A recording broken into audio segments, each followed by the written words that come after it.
You are watching Grace Television.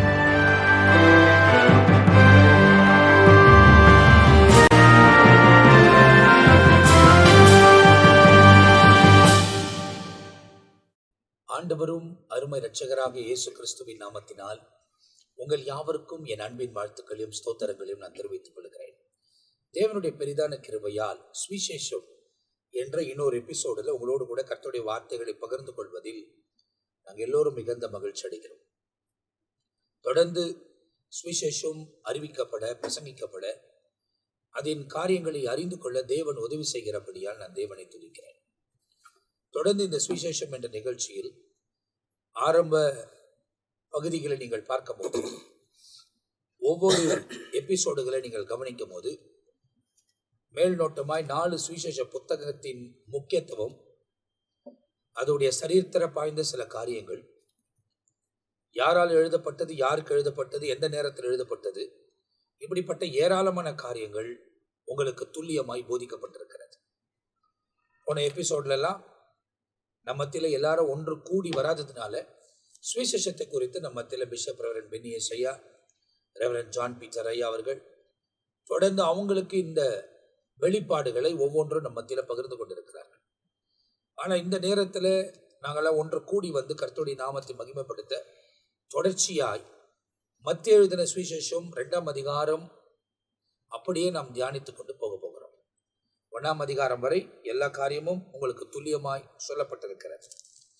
ஆகையால் 2ஆம் அதிகாரத்திலிருந்து நாம் சில காரியங்களை இந்த நாளில் கவனிக்க போகிறோம்.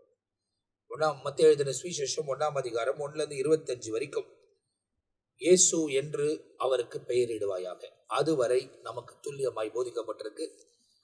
இதை தான் பார்க்குறேன்னு சொல்றவங்க இதுக்கு முன்ன போடப்பட்ட எபிசோடுகள் எல்லாம் நீங்கள் கவனிப்பீங்கன்னா இன்னும் கூடுதலான காரியத்தை நீங்கள் தெரிந்து கொள்ள முடியும்.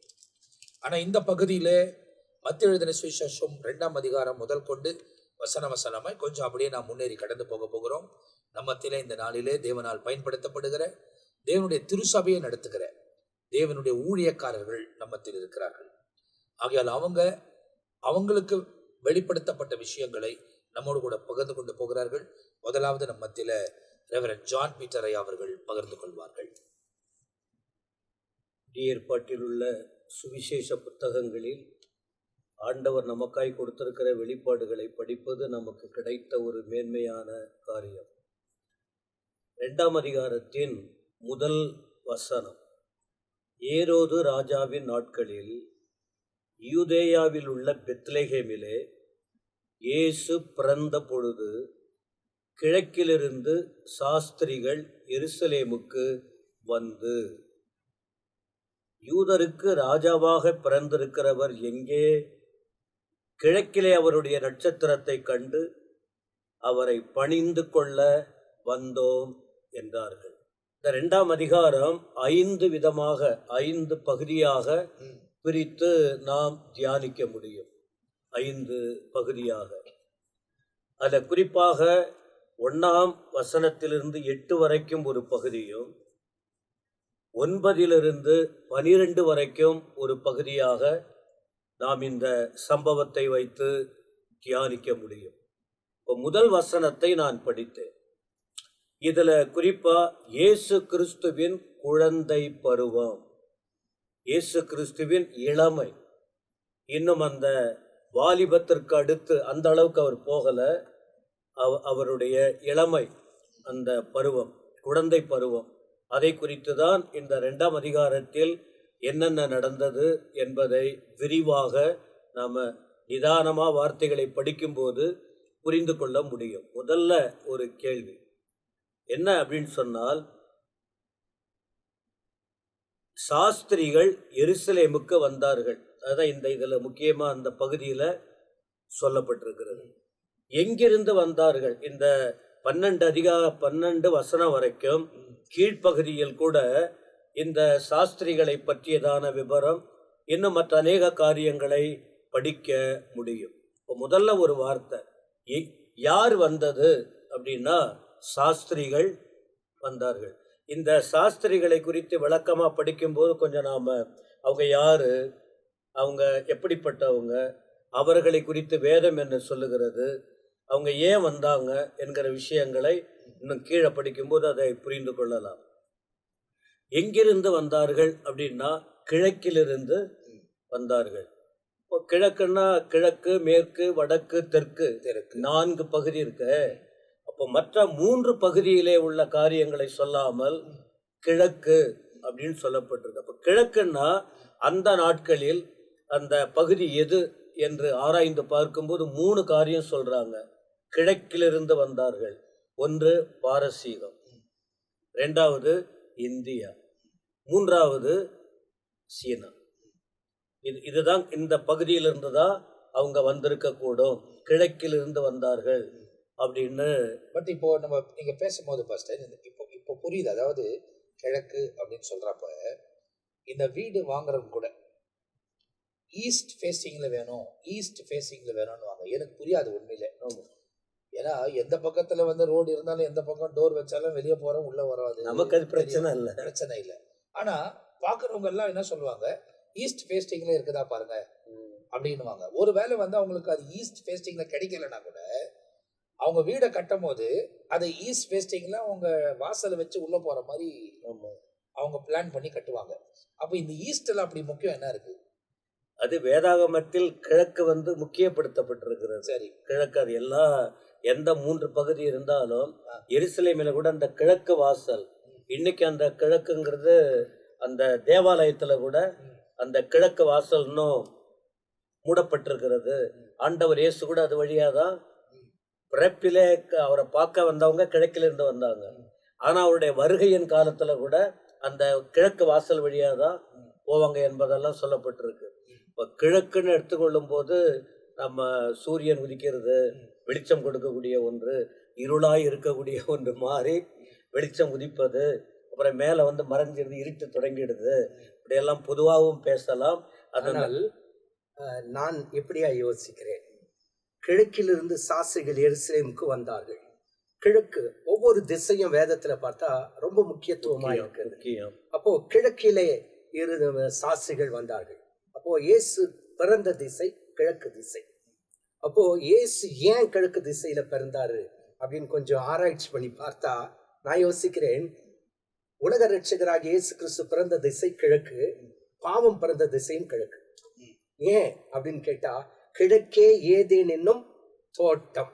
ஓகே, அப்போ கிழக்கு திசையில பாவம் பிறந்ததுனால ஆண்டவராக இயேசுவும் கிழக்கு திசையில நிவர்த்தி செய்யக்கூடியவரும் ஆமா அதே கிழக்கு திசையில பிறக்கிறார். ஆமா, அது மட்டும் இல்லாம ஆராய்ச்சியாளர்கள் என்ன சொல்றாங்க, ஆதாம் எந்த தேதியில பிறந்தாரு அப்படின்னு சொன்னா ஒரு குறிப்பிட்ட தேதி, அதுல குறிப்பாய் 10ஆம் தேதி என்று சொல்லப்படுகிறது. அந்த 10ஆம் தேதியில ஆதாம் உருவாக்கப்பட்டார் என்று சொன்னால் அதே 10ஆம் தேதியில இயேசு பிறந்திருக்கார். எந்த மாதத்துல ஆதாம் உருவாக்கப்பட்டாரோ அதே மாதத்துல இயேசு உருவாக்கப்பட்டார் என்ற ஒரு ஆராய்ச்சி இப்ப செய்துட்டு இருக்காங்க. அப்போ இந்த கிழக்கே ஏதேன் என்னும் தோட்டம் இருந்தது, பாவம் பிறந்த திசை கிழக்கு, அதே நேரத்துல பாவ நிவர்த்தி செய்கிற இயேசு பிறந்த திசையும் கிழக்கு என்று நான் நினைக்கிறேன். அப்போ அது ஒரு ஆராய்ச்சியாக தான் எடுத்துக்கலாம். அதாவது ஆமா, வேதத்தை சேர்ந்து படிக்கும் போது தான் இப்படிப்பட்ட காரியங்கள்லாம் ரொம்ப அழகா ஏன்னு கேட்டா ஆதியாகமத்துல அவசியமா இருக்கு. ஆதியாகமம் 2வது அதிகாரத்துல பாருங்களேன், இங்கே 8வது வசனமா, தேவனாகிய கர்த்தர் கிழக்கே ஏதேன் என்னும் ஒரு தோட்டத்தை உண்டாக்கி தாம் உருவாக்கின மனுஷனை அதிலே வைத்தார். அப்போ தோட்டம் உருவாக்கப்பட்டது கிழக்கு, பாவம் பிறந்ததும் கிழக்கு, பரிசுத்தர் பிறந்ததும் கிழக்கு. அப்படிதான் நான் யோசிச்சேன். அப்போ அது ஒரு டிஃபரன்ஸ் இருக்கு. சொல்லுங்க பாஸ்டர், நீங்க சொல்லுங்க பாஸ்டர். அதுதான் அந்த கிழக்குன்னு எடுக்கும்போது வேதத்தை ஆராயும் போது உங்களுக்கு நிறைய விஷயங்களை கண்டுகொள்ள முடியும். எனக்கு இப்போ நீங்கள் சொல்லும்போது கிழக்கு திசையில் தான் சூரியன் உதிக்குது. ஏன் சூரியன் வேறு திசையில் உதிக்கவில்லை? கிழக்கில் இருந்தால் நீதியின் சூரியன் ஆண்டவர் இயேசு. ஆண்டவர் இந்த உலகத்தில் பாவம் நிறைந்த இருள் நிறைந்த அந்த உலகத்திற்கு ஒளி கொடுக்க இப்ப இது உள்ள ஜனங்கள் பெரிய வெளிச்சத்தை கண்டார்கள். சரி, வெளிச்சம். பாவம் என்பது இருள். ஆண்டவர் அந்த பாவ இருளை போக்க, பாவத்தின் இருளை போக்க ஒளியாய் வந்தார். அது அவருக்கு நீதியின் சூரியன் என்று அழைக்கப்படுகிறது. அப்ப நீதியின் சூரியன் தான் இந்த உலக பாவம் எதனால் அதிகமானது அப்படின்னா அநீதியால். அநீதி இழைக்கப்படுகிறது. ஆண்டவர் இயேசு நீதியின் சூரியன். அவர் இந்த உலகத்துல வந்ததுனாலதான் அந்த சூரியன் உதித்தல், அதுக்காக நான் சொல்ல வருகிறேன். சரி. இப்ப ஐயா சொன்ன போல எல்லாமே கிழக்கு முக்கியத்துவம் தான். வடக்கு வலதும், அதான் 4 திசையும் முக்கியமானது. இந்த இடத்துல அந்த கிழக்குன்னு சொன்னால் அதுல ஏதோ மீனிங், அதை நம்ம தியானிக்கும் போது கண்டிப்பா இன்னொரு பகுதி கூட இருக்கு இல்லையா? அதாவது எசேக்கியேல் 47வது அதிகாரத்திலையும் கிழக்கு திசையை பற்றி ஒரு ரகசியம் அங்கே இருக்கிறதை நாம் பார்க்கிறோம். 47வது அதிகாரம் முதல் வசனத்திலிருந்து அந்த கிழக்கு திசையை குறித்து சொல்லப்பட்டிருக்குது. பின்பு அவர் என்னை ஆலயத்தின் வாசலுக்கு திரும்பி வர பண்ணினார். இதோ வாசற்படியின் கீழிலிருந்து தண்ணீர் புறப்பட்டு கிழக்கே ஓடுகிறதாய் இருந்தது. ஆலயத்தின் முகப்பு கிழக்கு நோக்கி இருந்தது. அந்த தண்ணீர் ஆலயத்தின் வலதுபுறமாய் பலிபீடத்துக்கு தெற்கே பாய்ந்தது. அப்போ அங்க தண்ணீர் பாயிற திசையும் எதுவா இருக்குங்க? கிழக்கு திசையா இருக்கு. தண்ணீர் பாய்ந்து கொண்டிருக்கும் போது அங்க சில அளவுகளை குறித்தும் அங்க சொல்லப்பட்டிருக்கு இல்லைங்களா? அளவுகளை குறித்தும். பின்பு அந்த புருஷன் தமது கையில் நூலை பிடித்து கொண்டு கிழக்கே புறப்படுகையில், இப்ப எங்கதான் போறாருங்க? கிழக்கே புறப்படுகையில் 1000 முழம் அளந்து என்னை தண்ணீரை கடக்க பண்ணினார். தண்ணீர் கணுக்கால் அளவாய் இருந்தது. அப்போ இதை பற்றி நாமும் ஏற்கனவே ரெவலேஷன் அதை படிக்கும்போது கொஞ்சம் நான் வியாக்கியானம் பண்ணது எனக்கு ஞாபகம் இருக்கு. தண்ணீர் கணுக்கால் அளவு. அதன் பிறகு 2வது பார்த்தீங்கன்னா தண்ணீர் முழங்கால் அளவு. 3வது தண்ணீர் இடுப்பு அளவு. 4வது தண்ணீர் நீச்சல் ஆழமாயிருந்தது. அப்போ என்ன அர்த்தம்? அந்த கிழக்கு திசையில ஓடுகிற தண்ணீரின் மூலமாய் ஆவிக்குரிய அளவு இங்கே பார்க்கிறோம். ஆவிக்குரிய அளவு என்னன்னு கேட்டா, பாவம் பிறந்தது கிழக்கு, பரிசுத்தர் பிறந்ததும் கிழக்கு. நம்முடைய அனுபவம் கிழக்கு திசையிலே தண்ணீர் ஓடும்போது எந்த அளவுக்கு அந்த அளவுகள் இருந்தது. அதே போல அதாவது கணுக்காலம் என்று சொன்னா பரிசுத்தம் என்று சொல்லலாம். காரணம் என்ன? வில்லேஜ் பக்கம் நம்ம போறோம் இல்லை, அங்க போனீங்கன்னா வீட்டுக்குள்ள போறதுக்கு முன்னாடி தண்ணி கொடுப்பாங்க. அந்த தண்ணியில என்ன செய்யணும்னு கேட்டா கணுக்கால் அளவு அந்த காலை கழுவிட்டு முகத்தை கழுவிட்டு உள்ள போகணும். அது மட்டும் இல்லாம நார்த் இந்தியாவில் நான் மிஷினரியா இருக்கும்போது இந்த செந்தாலி முண்டாரி பேசுகிற அந்த ஜனங்கள் அவங்க வீட்டுக்கு ப்ரேயருக்கு போனா ஒரு தட்டு ஒன்று வச்சிருவாங்க. எங்களை உட்கார வச்சுட்டு காலை அதுல வச்சு கணுக்கால் அளவு காலை கழுவுவாங்க. அப்போ எதை கேட்டதுன்னு கேட்டா, வெளியில இருக்கும்போது என்னென்னமோ இருக்கு, ஆனா பரிசுத்தமா உள்ள வரணும்ட்டு அந்த கணுக்கால் அளவு கழுவாங்க. அப்ப எதை குறிக்குதுன்னு கேட்டா பரிசுத்தத்தை காட்டுகிறது. அப்போ பரிசுத்தம் உள்ள ஒரு மனிதன் 2வது முழங்கால் அப்படின்னு சொன்னா ஜெபிக்கிற ஒரு அனுபவம். 3வது இடுப்பளவு. இது பெரிய சத்தியம், ஆனாலும் சுருக்கமா நான் சொல்றேன், இடுப்பளவு. அப்போ இடுப்பளவுனாக்கா என்னன்னு கேட்டா, சத்தியம் என்னும் கச்சை உன் அறையிலே கட்டினவர்களாய். அப்போ இடுப்பு பரிசுத்தம், ஜெபம். 2வது சத்தியத்திற்கு சாட்சியா, உபதேசத்துல சாட்சியா இருக்கணும். 4வதாக பார்க்கும்போதுதான் நீச்சாழம். அப்போ நீச்சாழம் அப்படின்னு சொன்னா கால் தரையில படாது, அப்படியே மிதக்கிற ஒரு அனுபவம். அப்படியே போனாதான் அந்த தண்ணீர் கிழக்கு திசையா போயிட்டு இருக்கும்போது கடைசியில நீங்க பார்த்தீங்க அப்படின்னு சொன்னா இது ஒரு பெரிய சத்தியமா இருந்தாலும் நான் சுருக்கமா முடியும். 12வது வசனத்தை பாருங்களேன். அப்படியே போயிட்டு இருக்கா, நீச்சல் ஆழத்துல போயிட்டே இருக்காங்க. அது எங்க கொண்டு போய் விடுதுன்னு பாருங்களேன். 12வது வசனம். நதியோரமாய் அதன் இக்கரையிலும் அக்கறையிலும் புசிப்புக்கான சகல வித விருட்சங்களும் வளரும். அவைகளின் இலைகள் உதிர்வதில்லை, அவளின் கனிகள் கெடுவதும் இல்லை. அவைகளுக்கு பாயும் தண்ணீர் பரிசுத்த ஸ்தலத்திலிருந்து பாய்கிறபடினால் மாதம் தோறும் புதிய கனி அப்படின்னு. இதே வசனத்தான் வெளிப்படுத்தல் 22:2 பார்க்கும்போது கூட இதே வசனம் அங்க அப்படியே சொல்லியிருக்கு, மாதந்தோறும் புது கனி. அப்போ எங்க இப்போ இந்த பரிசுத்தமான அந்த பாதையில போயிட்டு அந்த கிழக்கு திசையில அப்படியே போயிட்டு இருக்கும்போது அது நித்தியத்துக்குள்ள கொண்டு போயிட்டு நடக்குது. அதே போலதான் ஏசு இந்த உலகத்துல வந்து கிழக்கு திசையில பிறந்தவர் நம்ம கொண்டு போயிட்டு நித்தியத்துக்குள்ள நடத்தினார். அதான் நீங்க சொல்லும் பொழுது பாவம் பிறந்ததும் கிழக்கு, அது பரிசுத்தர் பிறந்ததும் கிழக்குன்றதை பார்க்கிறோம். பாவத்தை நிவர்த்தி செய்யக்கூடியவரும் அந்த கிழக்கு திசைத்துல பிறந்ததான். சரி, ஆசரிப்பு கூடாரம் ஆண்டவர் மோசே கிட்ட சொல்லி உண்டாக்கினார். 3 பக்கமும் சிலர் ஒரு சில 3 கோத்திரங்கள் இருக்கும். ஆனா கிழக்கு பகுதி நீங்க பார்த்தீங்கன்னா ஆரோன், லேவியர்கள், அந்த பணிவிடை செய்யறவங்க, அந்த ஆசாரியர்கள். அதாவது தேவனுடைய ஊழியத்தை செய்யக்கூடியவர். செய்யக்கூடியவங்க அங்கதான் இருப்பாங்க, சரி. அந்த கிழக்கு பகுதி. அப்போ அந்த ஆசாரியர்கள் அந்த தேவன் அந்த தெய்வீகத்தை முக்கியப்படுத்துறவங்க. அப்போ அந்த பிரதான ஆசாரியராக ஆண்டவர் அவர் வந்தது அதனுடைய அதற்கு அடையாளமா. அது இன்னும் நாள் வரும்போது விரிவா கூட அதை பார்க்க முடியும். சரிங்க. அப்போ எங்க வந்தாங்க இந்த சீஷர்கள்? யாரு? சாஸ்திரிகள். எங்க வந்தாங்க அப்படின்னு சொன்னால் எருசலேமுக்கு வருகிறார்கள். இந்த சாஸ்திரிகள் யாரு இல்லை அப்படின்னு சொன்னால் யூதர்கள் இல்லை. இப்போ 3 சொன்னீங்க. ஒன்னு சீனா, இந்தியா, பாரசீகம் இதுல இருந்து வந்தாங்க. அப்ப இவ்வளவு தூரத்துல இருந்து எருசலேமுக்கு போறாங்க. அவங்க வந்தது எவ்வளவுன்னா 2 நாள் என்னது 2 வருடம் வந்திருக்காங்க. சரி. அத சாஸ்திரிகள்னு நம்ம அதை தியானிக்கும் போது அதை நம்ம அந்த ஆராய்ச்சி அதுல வரும். 2 வருஷமா அவங்க பிரயாணப்பட்டு வந்திருக்காங்க. அதனால்தான் அது இன்னும் நல்லா வரும். ஆமா, அது மட்டும் இல்லாம என்னுடைய தாட்ஸ் அதை வியாக்கியானமா கொடுக்க நான் விருப்பப்படல. நான் யோசிக்கிறேன், சாஸ்திரிகள் போயிட்டு எப்படி விழுந்தாங்களாம்? சாஸ்தாங்கமா விழுந்தாங்களாம்.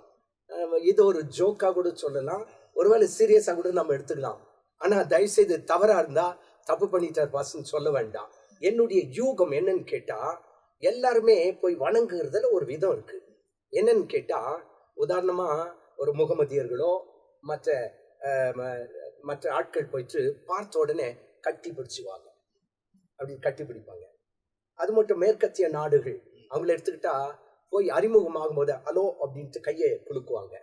ஆனா நேரா போய் காலில் வேற ஒரு ஜனம் இருக்கு அப்படின்னு சொன்னா இந்திய தேசத்துல தான், கிழக்கு பகுதியில் அந்த ஒரு அனுபவம் இவங்களுக்கு தான் இருக்கு. அப்போ நான் யோசிக்கும் போது ஏன் இந்தியாவில போயிருக்க கூடாது? இப்போ ஆராய்ச்சியாளர்கள் எல்லாம் அந்த மத்திய கிழக்கு அந்த நாடுகளை மத்திய ஆசியாவில தான் தேடுறாங்க இடத்த. ஏன் இந்தியா பக்கம் தேடக்கூடாது? அப்போ நம்முடைய யோசனைகளை வேறு பக்கமா திருப்பினா, உண்மையாகவே சொல்ல வேண்டும் என்று சொன்னால், அயல் நாட்டுக்காரர்கள் விஷ் பண்றது கும்பிடுறதெல்லாம் பார்த்தா சில நேரத்துல என்ன பண்ணுவாங்க, கையை கட்டிட்டு அப்படி கும்பிடுவாங்க, அப்படின்னு கும்பிடுவாங்க. ஆனா இந்தியாவில் இருக்கிறதான ஜனங்கள் மட்டும்தான், வட இந்தியாவில் நான் ஊழியம் செய்யும் போது பிள்ளைகள் ஸ்கூலுக்கு போகும்போது கூட என்ன செய்வாங்கன்னு கேட்டா, பெற்றோருடைய காலை அப்படி தொட்டு அப்படி கும்பிடுவாங்க. எனக்கு தெரியும், என்னுடைய கிராமத்திற்கு நாங்கள் வருஷத்துக்கு ஒரு முறை போவோம். அப்படி போகும்போது என்னுடைய அப்பா வீட்டில் மூத்தவர், அவனுடைய தங்கச்சிங்க எல்லாம் என்ன பண்ணுவாங்க, வந்த உடனே அப்பா காலில் சாஸ்திரமா விழுவாங்க. இப்போ கூட அப்படியே தான். இப்போ கூட நாங்கள் சின்னங்களா வளர்ந்து வரும்போது கூட அது இருந்துச்சு.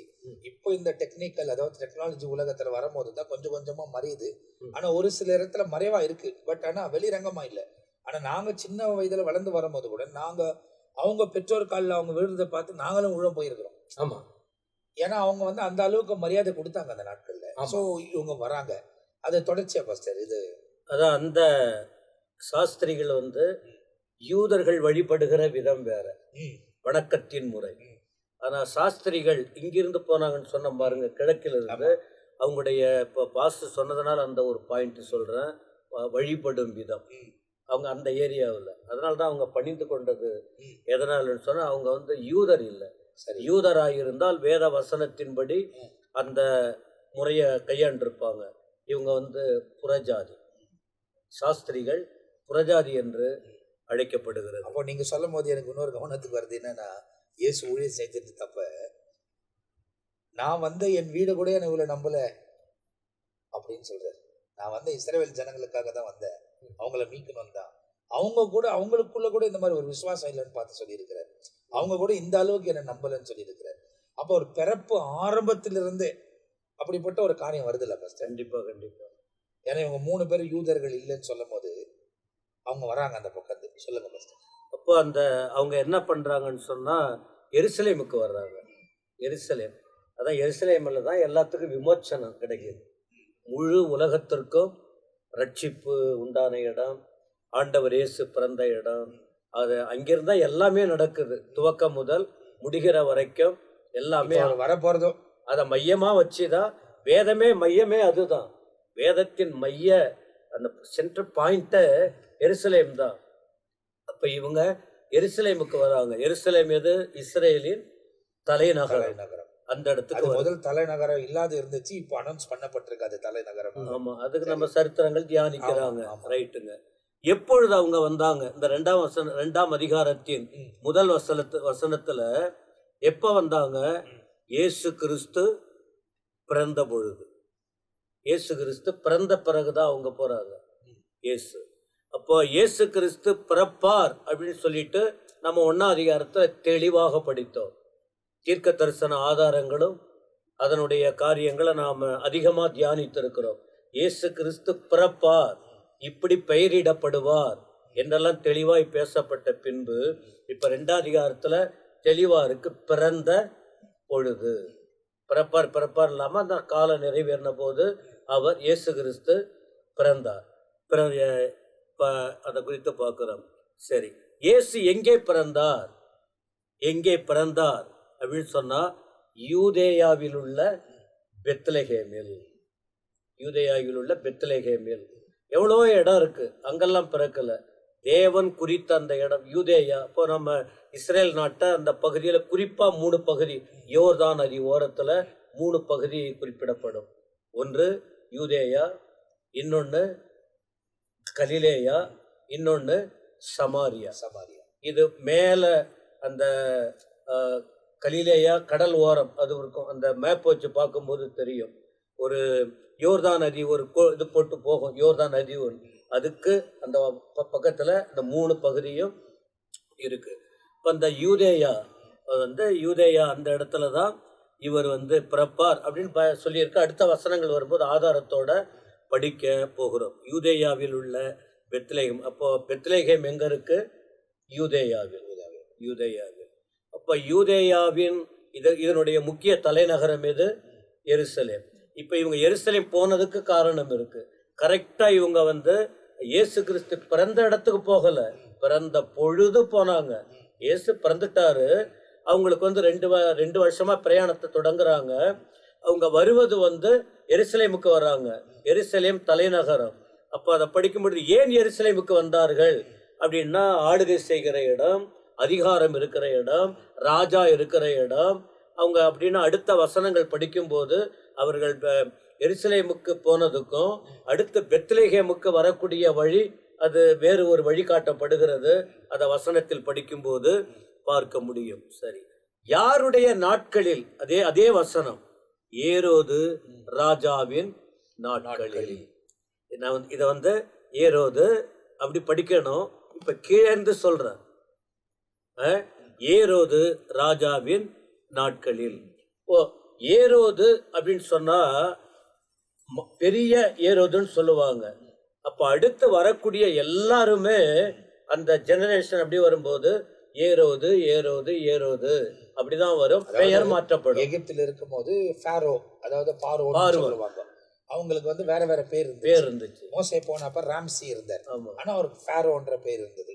இப்ப எப்படி நம்ம ஆளுகை செய்கிற இப்ப பிரைம் மினிஸ்டர் அப்படின்னு சொல்றோம் மோடி அவங்களுக்கு, அந்த மாதிரி யாரு அந்த பதவிக்கு வந்தாலும் அவங்க பிரைம் மினிஸ்டர் அப்படின்னு சொல்றோம். அந்த மாதிரி இந்த ஏரோது அவங்களுக்கு பெயர்கள் மாறுது. சரி, பெரிய பொறுப்பு ஏரோது. அப்ப ஏரோது யாரு அப்படின்னு சொன்னால் இவனும் யூதன் கிடையாது. சாஸ்திரிகளை பத்தி சொன்னோம், அவங்களும் யூதன் இல்லை. இந்த ஏரோது பார்த்தீங்கன்னா அவரும் யூத வம்சம் இல்லை. அப்படின்னா யாருன்னு சொன்னால் ஏதோம்னா ஏசாவின் வம்சம். சரி, ஏசா அடுத்து யாரு? யாக்கோபு மூலமா தான் தெய்வீக சந்ததி, தெய்வீக திட்டம் பிரிக்கப்பட்டு அப்படி போகுது.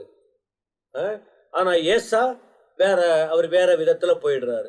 ஏதோமின் அந்த வழியில வந்தவர், யூதன் இல்லைன்னு சொன்ன. இது ஆதியாகமம் 25ஆம் அதிகாரத்துல 25ஆம் வசனம் 30ஆம் வசனத்தை படிச்சு பார்த்தீங்கன்னா, ஏதோம் அப்படிங்கிற, ஏதோம்னா சிவப்புன்னு அர்த்தம். ஏதோம் என்றால் சிவப்பு, கூழு. ஆமா, அந்த சம்பவத்தை அப்படின்னு சொல்லுவாங்க. இப்ப இந்த ஏரோது சந்ததியில தான் ஏரோது ஏதோமின் ஏசா, மெயின் ஏசா ஏதோமின் அந்த வழியில ஏரோது வந்தார். சரி, இப்படி அவர் வந்த பிறகு என்ன நடக்கிறதுங்கிறத கீழே அடுத்த வசனங்களை இதை போல பிரிச்சு படிக்க முடியும். அப்ப ஏரோது யாரு? ஒரு ராஜா. இப்ப ஏரோது என்ன பண்ணாரு அப்படின்னு பார்க்கும்போது, யூதேயா அந்த 3 பகுதி இருக்கு பாருங்க, இந்த 3 பகுதியில் ஒரு பகுதி எது? யூதேயா. சமாரியாவை வேற ஒரு ராஜா ஆட்சி செய்யறாரு. கலிலேயா வேற ஒருத்தவர் பொறுப்பா இருக்கிறாரு. இந்த யூதேயாவுக்கு ராஜாவாக இருந்தவர் யாரு? ஏரோது. இதை நியமித்தவங்க சிலர் இருக்காங்க. அப்போ இந்த யூதேயா எந்த ஆளுகைக்குட்பட்டு இருந்ததுன்னு சொன்னா ரோம ஆளுகை. சரி, இது ரோமர்களின் கைப்பாவைன்னு சொல்லுவாங்க. ரோமர்கள் என்ன சொல்றாங்களோ அதை தான் அவங்களுக்கு சாதகமா இருப்பாங்க. தேவ ஜனங்களுக்கு சாதகமா இவன் இருப்பது இல்லை. இவனுடைய குணம் மோசமா இருக்கு. அடுத்த வசனங்களை இவனை பற்றி குறிப்பிடப்படுகிறது. அப்பொழுது ஆழமாக இன்னும் சில வார்த்தைகளை சாஸ்திரிகளை பற்றியும் எருசலேமை பற்றியும் பெத்லேகமை பற்றியும் இயேசுவின் பிறப்பை பற்றியும் தெளிவாக படிக்க வாய்ப்பு இருக்கிறது. அப்போ இந்த காரியத்தை குறித்து நாம் தியானிக்கும் போது நிறைய காரியங்களை நாம் தெளிவாய் அறிந்து கொள்ள முடிகிறது.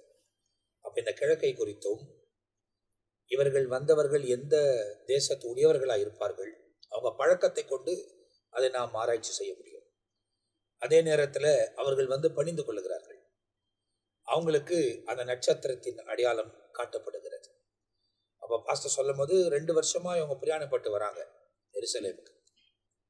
அப்படி பிரயாணப்பட்டு வரும்போது அவர்கள் நேராக வந்து அவங்க கொண்டு வந்த வெகுமதியில இயேசுவிடத்தில் செலுத்துகிறதெல்லாம் கீழே வர வசனங்களில் துளைச்ச சொல்லப்பட போகிறது. ரொம்ப அழகா இந்த எபிசோட்ல தெரிந்து கொள்ள விஷயம் என்ன அப்படின்னா, இந்த ஏதியன் தோட்டமும் கிழக்கில் உள்ளது. அங்கதான் பாவம் பிறக்கிறது. எப்போ தேவனுக்கு கீழ்ப்படியாமல் போனார்களோ பாவம் ஆரம்பிக்கிறது. அதே கிழக்கில் தான் மரணமும் ஆரம்பிக்குது. இதை ஜெயிக்கக்கூடியவரும் கிழக்கில தான் பிறந்தார். அதாவது பாவத்தை ஜெயிக்கக்கூடியவரும் பாவத்து நிமித்தமாய் வந்த அந்த மரணத்தை ஜெயிக்கக்கூடியவரும் இதே கிழக்கிலிருந்து அவர் வைக்கப்பட்டு அவர் பிறந்து அந்த இடத்துல இருந்ததை வேதாகமத்துல துல்லியமா சொல்லப்பட்டிருக்கு. ரொம்ப இன்ட்ரெஸ்டிங்கா ஒவ்வொரு காரியமும் போகிறத நீங்க பாக்குறீங்க. இன்னும் நிறைய காரியங்களை நாம் தெளிவாய் தெரிந்து கொள்ள போகிறோம். நமக்கு இந்த எபிசோடு நேரம் முடிகிறபடியால் மீதியான காரியங்களை அடுத்த எபிசோட்ல கொண்டு போக விரும்புகிறோம். தொடர்ந்து இந்த நிகழ்ச்சியோடு கூட இணைந்திருங்கள். பார்க்கிற நீங்கள் இதை மற்றவங்களோடு கூட ஷேர் பண்ணுங்க, உங்க கமெண்ட்ஸை பதிவு பண்ணுங்க. இன்னும் கூடுதலாக அநேக காரியத்தை நாம் பார்க்க போகிறோம். இது நம்ம மத்தியில் ரெவரண்ட் மெல்கிசேதேக் ஐயா அவர்கள், பாஸ்டர் ஜெயக்குமார் அவர்கள் எல்லாமே நிறைய காரியங்களை ஒவ்வொரு போதுகரம் ஆண்டவர் வெளிப்படுத்துகிற காரியங்களை நம்மோடு கூட பகிர்ந்து கொள்வார்கள். ஆகையால் தொடர்ந்து எங்களோடு கூட இணைந்திருங்கள். இப்போது நாங்கள் உங்ககிட்ட இந்த விடை பெறுகிறோம். கர்த்தர் உங்களை ஆசீர்வதிப்பாராக. ஆமென்.